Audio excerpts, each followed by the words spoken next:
you.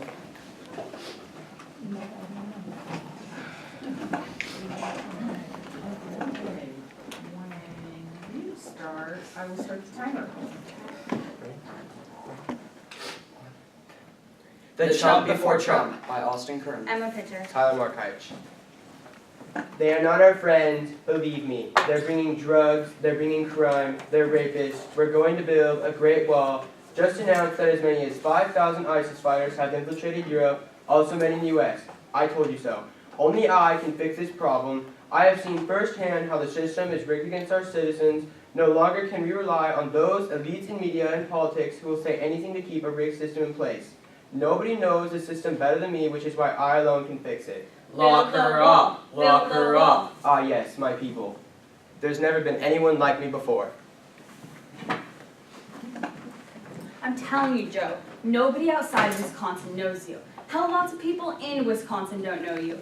You haven't done much in your first 4 years in Washington. Ed, I've known you for a long time. What would you suggest I do? You look at what's going on inside the House. They've got the Un-American Activities Committee. They're standing up to the commies. It's playing well with the people. You need to start a crusade against the subversives. If you want to get reelected, you better start making a name for yourself. The reason why we find ourselves in a position of impotency is not because our only powerful potential enemy has sent men to invade our shores, but rather because of the traitorous actions of those who have been treated so well by this nation. It has not been the less fortunate or members of minority groups who have been traitorous, but rather those who had had all the benefits that the wealthiest nation on earth had to offer. This is glaringly true in the State Department. There, the brightest young men born with silver spoons in their mouths are the ones who have been the most traitorous. I have here in my hand a list of 205 names that were made known to the Secretary of State as being members of the Communist Party and who are nevertheless working and shaping policy in the State Department. I knew it. The Reds couldn't have made the bomb on their own. They had help. Are you saying the Soviets have agents spying on us to steal our secrets? Wake up, Fred. These commie bastards aren't smart enough. McCarthy's right. It was an inside job. We gotta get those guys. On February 9, 1950, Senator Joseph McCarthy gave his first speech accusing prominent Americans of communist affiliation when he declared that members of the State Department were Soviet spies.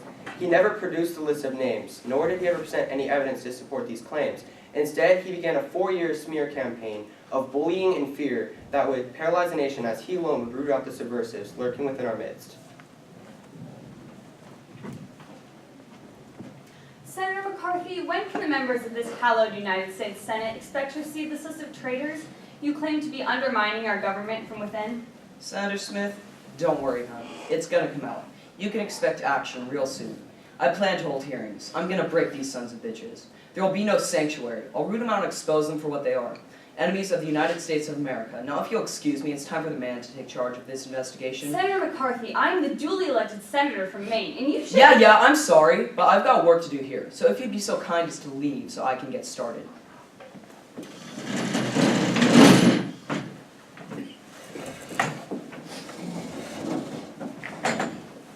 Let the record reflect that Mr. Owen Lattimore is appearing before the committee. Now, Mr. Lattimore, were you not an acquaintance of Chiang Kai-shek of China? Senator McCarthy, you full well know that I was— Mr. Lattimore, you can leave your insolent tone at the door. You're here to account for your actions, and I'll not have you sit here and insult this committee. Are you now, or have you ever been, a member of the Communist Party? Sir, I was directed by this great nation to liaison with nationalist leader Chiang Kai-shek from 1938 to 1950. I conducted— Don't sit here and tell these lies. You, sir, are a communist agent working in the employ of the Soviet Union to facilitate the downfall of the United States. You'll be dealt with accordingly. I was charged with 7 counts of perjury. Despite the unwarranted charges being dropped 3 years later, my career was over. Without evidence or a trial in front of a jury of my peers, my loyalty to the United States continued to be questioned until my death in 1989.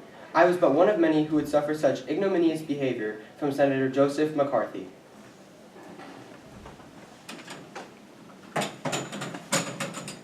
That was excellent work, Senator. You showed him that he can't mess with the United States Senate. Damn communist scum. We can only hope to rid the earth of their vileness. Thanks, Roy. Your strategy seems to be working like a charm. We parade the witnesses in, rough them up a little bit, and the wheels of justice just seem to take over and give these traitors their due. We just need to keep the pressure on. Don't give these leftists any quarter. They're enemies. They must be dealt with. Oh, don't worry. And I made sure to leak some of the testimony of that teacher from New York to the state school board. He may not have confessed, and we didn't have any hard evidence, but it was enough. He's done teaching. I've seen to it. 395 people were called to secret hearings that I could interrogate them about their or someone of their family's communist leanings. Proof was hardly necessary. I knew what was true and all their lies didn't help them. Some tried to hide behind the Fifth Amendment right to be silent, which only proved they had something to hide. Guilty. Not a doubt in the public's mind.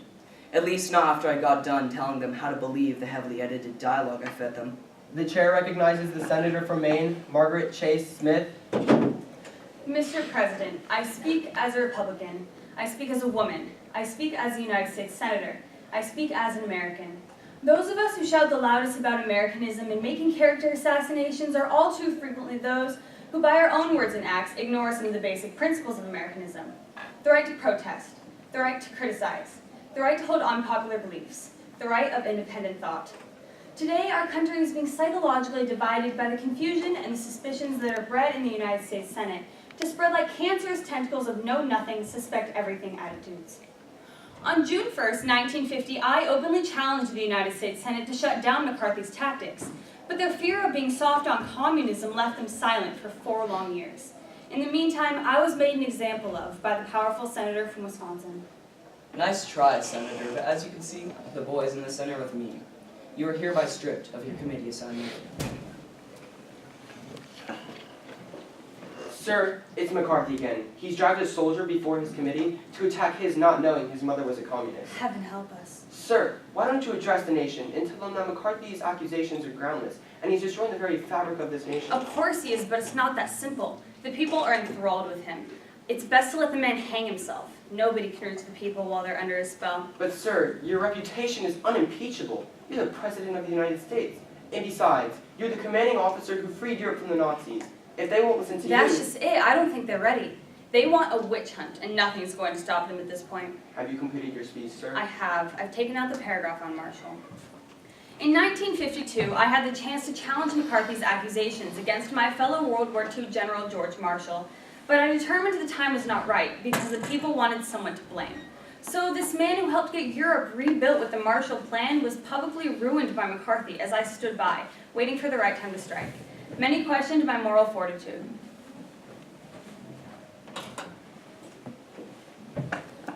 Mr. Chairman, it is with grave concern that I have convened this hearing to root out the subversives hiding in the most dangerous of places for the American people. I call Joseph Welch to the stand. This is it, Joe. The chips are down. Get after this guy and don't let up. Bloody this guy so good, his own mother won't give him a room. Mr. Khan, won't you please give the senator the supposed list of 130 subversives in our defense plans so we can dispense with these baseless allegations? Mr. Welch, maybe you should look into Fred Fisher from your firm. He was a member of the National Lawyers Guild, the legal bulwark of the Communist Party. This attack upon one of Welch's young associates caused the lawyer to publicly challenge McCarthy like no one had since Senator Smith's floor speech 4 years earlier. Until this moment, Senator, I think I never gauged your cruelty or your recklessness. Let us not assassinate this lad any further. Have you no sense of decency, sir? From 1950 to 1954, Joseph McCarthy, under the guidance of future Trump confidant Roy Cohn, used bullying and smear tactics to ruin the lives of people who didn't fit his definition of an American. It wasn't until McCarthy accused the army of being communist that people had finally worked up the courage to put an end to this conflict. It's not and never should be treasonous to have differing peaceful political beliefs. Those who seek to divide us behind walls of hate must be challenged in the courts, within the halls of Congress, and most importantly, in our hearts. We are The United States. Of America. United we stand, divided we fall. Thank you. Thank you.